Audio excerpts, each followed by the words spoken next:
Hello students, welcome back to the YouTube channel of Sri Sham School.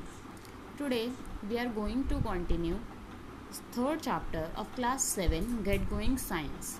So let's get started. So our third chapter is materials of daily use. Daily use में आने वाली हमारे जो क्या क्या materials हैं, तो इसमें हमने फैब्रिक्स के बारे में पढ़ा था. फैब्रिक्स कितने टाइप के होते हैं ये सारी चीज़ें पढ़ी थी. उसके बाद हमें कहाँ से मिलता है फैब्रिक्स, हमने शीप्स के बारे में पढ़ा था, उनके ब्रीड्स के बारे में पढ़ा था. जो नेक्स्ट टॉपिक है हमारा शेयरिंग. आइए स्टार्ट करते हैं. In India sheeps are shorn twice a year. इसका मतलब क्या है कि इंडिया में जो शीप्स हैं उनको 2 बार शोन किया जाता है. 2 बार उनके ऊपर से वूल को निकाला जाता है. इन हॉट रीजन्स, जहाँ पे गर्मी होती है बहुत ज़्यादा, वहाँ पे this can be done thrice also. वहाँ पे 30 साल में 3 बार भी ऐसा किया जाता है, क्योंकि गर्मी की वजह से मतलब जब उन्हें बहुत ज़्यादा गर्मी होती है तो उन्हें बार बार क्या करना पड़ता है, शीप्स के ऊपर से वो वूल हटाना पड़ता है. The best season for the purpose are spring and autumn. जो सबसे बेस्ट सीजन है जब हमें ये करना चाहिए, शीप्स के ऊपर से फ्लीस हटानी चाहिए, वो है स्प्रिंग बसंत और ऑटम पतझड़ ऋतु. The sheep feels comfortable if shown in these seasons. Sheep को बहुत कंफर्टेबल फील होता है अगर हम इन सीजन में इनको शॉन करें, इनकी बॉडी से वो वूल हटा लें तो. A few days before sharing means उनकी बॉडी से वो बालों को हटाना. तो कुछ दिन पहले, शेयरिंग करने से कुछ दिन पहले, the animals are wash thoroughly with water in order to remove dirt from the wool. उन जानवरों को क्या किया जाता है, अच्छे से धोया जाता है, उनको नहलाया जाता है पानी से, ताकि उनकी बॉडी से, जो उनकी बॉडी पे वूल है उसमें से गंदगी सारी निकल जाए. The wool obtained from such an animal is called washed wool. तो इन एनिमल्स से जो वूल मिलती है हम उसे वॉश्ड वूल कहते हैं. Shearing is done using a pair of scissors. कैसे किया जाता है शेयरिंग का प्रोसेस? सीजर्स, कैंची यूज करके, और इलेक्ट्रिकली ड्राइवन शीयर्स, या फिर इलेक्ट्रिकली ड्राइवन शीयर्स होते हैं, एक इलेक्ट्रिक से चलने वाली मशीन होती है उसके through. By sharing bad sharing lowers the price of wool. अगर शेयरिंग अच्छी नहीं हुई तो जो वूल है उसकी कीमत है वो भी क्या हो जाएगी, कम हो जाएगी. सो sharing is done by experience persons only. तो शेयरिंग भी एक एक्सपीरियंस पर्सन ही करेगा. ऐसा नहीं है कि कोई भी वो वूल उस भेड़ या शीप के ऊपर से शेयर कर पाएगा. They shear the fleece as far as possible at one go. वो एक ही बार में उसको हटा लेते हैं, उसकी बॉडी से शेयर कर लेते हैं फ्लीस को, ताकि क्या हो, इजीली उसको वूल हम बनाएंगे वो क्या हो, अच्छे से अच्छी क्वालिटी का हमें मिले. And not in clumps. ऐसा नहीं कि उसे टुकड़े में, छोटे छोटे टुकड़े में निकाले. Any accidental cuts are treated with antiseptic. अगर बाई चांस कोई कट लग जाता है इस प्रोसेस को करते टाइम शीप की बॉडी पे, तो उससे एंटीसेप्टिक लगाया जाएगा, जैसे iodine solution. The fleece are tied into bundles. फिर जो फ्लीस निकाली जाएगी उनको बंडल्स में बांध के रख दिया जाएगा. The wool obtained from live sheep is called clipped wool and that from dead sheep called pulled wool. जो वूल जिंदा शीप के ऊपर से निकाली जाती है, देखिए अगर वो शीप जिंदा है, उसकी बॉडी से वूल निकाली जा रही है, उसकी बॉडी से फ्लीस निकाली जा रही है, तो उसको क्लिप्ड वूल बोलेंगे. अगर कोई बाई चांस कोई भेड़ किसी वजह से मर गई है तो उसकी बॉडी से जो हम निकालेंगे वूल, उसको क्या बोलेंगे, पुल्ड वूल. तो शेयरिंग का प्रोसेस, शेयरिंग का जो टॉपिक था हमारा यहीं पे खत्म होता है. नेक्स्ट है हमारा fibres and fabrics. Fibres and fabrics का क्या मतलब है कि जो हमें, जैसे फाइबर्स वूल हो गया, उससे हम कपड़े कैसे बनाते हैं. फाइबर्स क्या होता है, फैब्रिक्स क्या होता है. फाइबर्स होता है जैसे वूल फाइबर्स हो गया, और फैब्रिक हो गया वूल का कोई cloth. The fleece is combed to remove the burrs. जो फ्लीस होती है, जो हमने शीप के ऊपर से हटाई है, वो फ्लीस, उसको कॉम किया जाता है ताकि उसमें से कोई टाइनी नॉट हो, कोई छोटा मोटा नॉट हो, गांठ हो, उसमें से वो हट जाए. The fewer the burrs the better is the wool. जितना कम नॉट्स होगा, जितने कम उसमें बर्स होंगे, उतना ही अच्छा वो वूल होगा. After combing the fibres are untangled. Comb करने के बाद उसको अनटैंगल किया जाता है, उनको अच्छे से सुलझाया जाता है. Drawn from straightening them and twisted together to make yarn. उसको अच्छे से स्ट्रेट किया जाता है, फिर उसको ट्विस्ट करते हैं ताकि वो अच्छे से लंबे लंबे यार्न बन जाए, धागे की तरह बन जाए.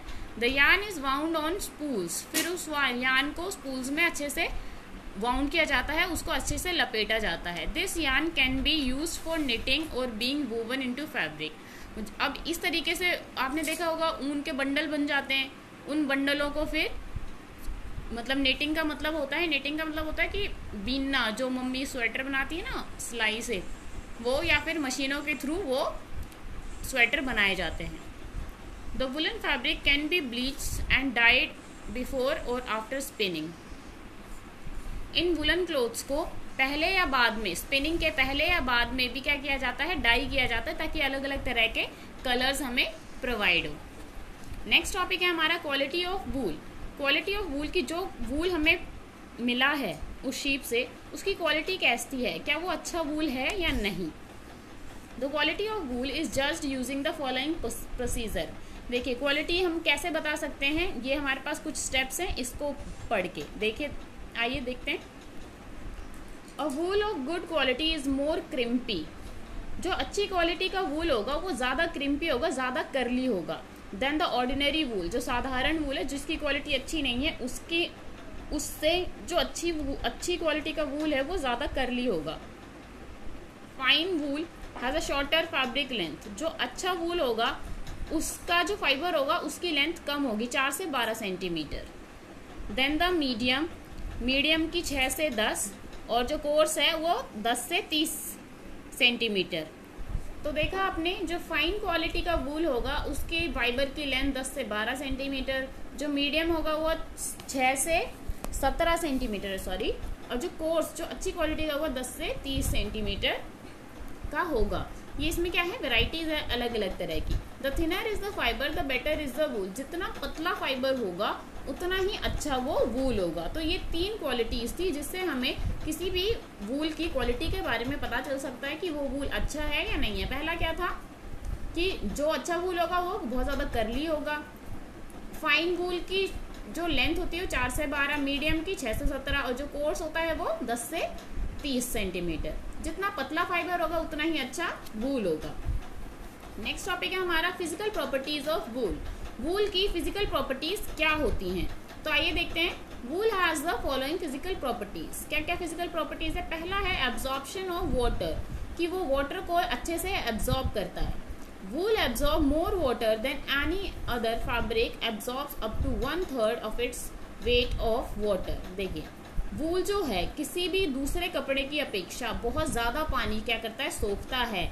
वो अपने वेट का 1/3, देखिए क्या लिखा हुआ है, absorbs up to 1/3 of its weight of water. जितने पानी में उसे डुबाया जाता है उस पानी का 1/3 क्या करता है, वो अपने अंदर एब्जॉर्ब कर लेता है। आपने खुद ने भी देखा होगा सर्दियों में जब हम स्वेटर वगैरह भिगाते हैं पानी में तो क्या होता है, वो स्वेटर बहुत ज़्यादा भारी हो जाता है। क्यों? क्योंकि वो पानी अपने अंदर सोख लेता है। Next is smoothness. A wool fibre feel smooth to touch. और जो वूल का फाइबर होता है वो बहुत ज़्यादा स्मूथ होता है, ऊनी कपड़े होते हैं वो स्मूथ होते हैं।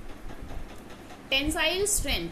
टेंसाइल स्ट्रेंथ देखिए, it has a very high tensile strength, so it can bear a great pull without breaking. इसकी टेंसाइल स्ट्रेंथ मतलब मजबूत होता है कपड़ा, अगर हम इसके फैब्रिक को लेके खींचेंगे तो वो टूटेगा नहीं। बहुत मतलब क्या है, वो उसकी टेंसाइल स्ट्रेंथ की वजह से वो टूटेगा नहीं या फिर फटेगा नहीं। It can increase in length, वो लंबा हो सकता है, मीन्स जैसे हम खींचेंगे तो क्या होगा, वो खिंचता जाएगा, बहुत ही मतलब लंबा हो जाएगा खिंच के, up to 70% when pulled in water. जब पानी में 70% पुल हो जाएगा वाटर के अंदर। Kept stretched in boiling water for about half an hour. फिर उसको क्या कहते हैं, उसी बॉइलिंग वाटर में आधे घंटे तक उबालते हैं। The fibre does not return its original length. उसके बाद वो जो फाइबर है अपनी ओरिजिनल लेंथ पे नहीं आ पाता है।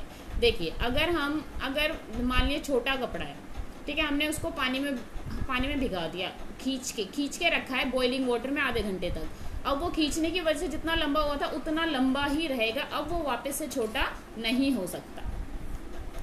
नेक्स्ट है हमारा chemical properties of wool. Chemical देखिए, पहला हमारा था फिजिकल प्रॉपर्टीज, हमारी केमिकल प्रॉपर्टीज। तो पहला क्या है, action of acid and bases. Action of acid मतलब एसिड और बेसिस का क्या एक्शन होता है इन वूल पे। It dissolves in acid and alkalis. ये एसिड एसिड्स में भी डिजोल्व हो जाता है और एल्कलीज में भी डिजोल्व हो जाता है। एसिड और एल्कलीज दोनों, एक तरह से ये एसिड है और ये बेस है। Action of bleaching agents, bleaching agents के साथ जब हम इसको ट्रीट करते हैं तो क्या होता है, the fibre can be bleached without loss of strength. इस फाइबर को इजीली ब्लीच किया जा सकता है, इसमें कोई भी चेंज, इसके मतलब कोई भी इसमें कोई इसकी जो स्ट्रेंथ है, जो इसकी मजबूती है, उसमें कोई खराबी नहीं आएगी। एक्शन ऑफ हीट, हीट से क्या होगा इसको, it starts changing colour at 100 degree Celsius. अगर हम इसको हीट कर रहे हैं तो 100 डिग्री सेल्सियस पे हीट करें तो इसका कलर चेंज हो जाएगा, but does not catch fire, लेकिन आग नहीं लगेगी इसमें easily. It also becomes yellowish when left in hot, और ये येलो हो जाएगा जब हम इसको मतलब हॉट प्लेस पे छोड़ देंगे, humid atmosphere for a long time. गरम और ह्यूमिड, मतलब जब एटमोसफेयर गरम होगा और वहाँ पे क्या होगा, ह्यूमिडिटी होगी, तो ये कैसा हो जाएगा, येलो हो जाएगा। So the wool on the body of a sheep living in a hot humid region may be yellowish. इसलिए ही जो वूल होती है, जो हॉट और ह्यूमिड रीजन में रहते हैं शीप्स, उनकी बॉडी की जो वूल होती है वो कैसी होती है, येलोइश कलर की होती है। तो स्टूडेंट्स आज के लिए इतना ही। नेक्स्ट जो है हमारा टॉपिक, नेक्स्ट टॉपिक है हमारा सिल्क। सिल्क के बारे में हम पढ़ेंगे कि सिल्क हम कैसे ऑब्टेन करते हैं, क्या उसका प्रोसेस होता है। आज हमने वूल का टॉपिक खत्म कर दिया है, इससे रिलेटेड एक वर्कशीट प्रोवाइड की जाएगी आपको, वो आपको अच्छे से कंप्लीट करनी है। तो आज के लिए हम इतना ही पढ़ते हैं। आई होप आपको सारी चीज़ें क्लियर हुई होंगी। Okay students, bye bye.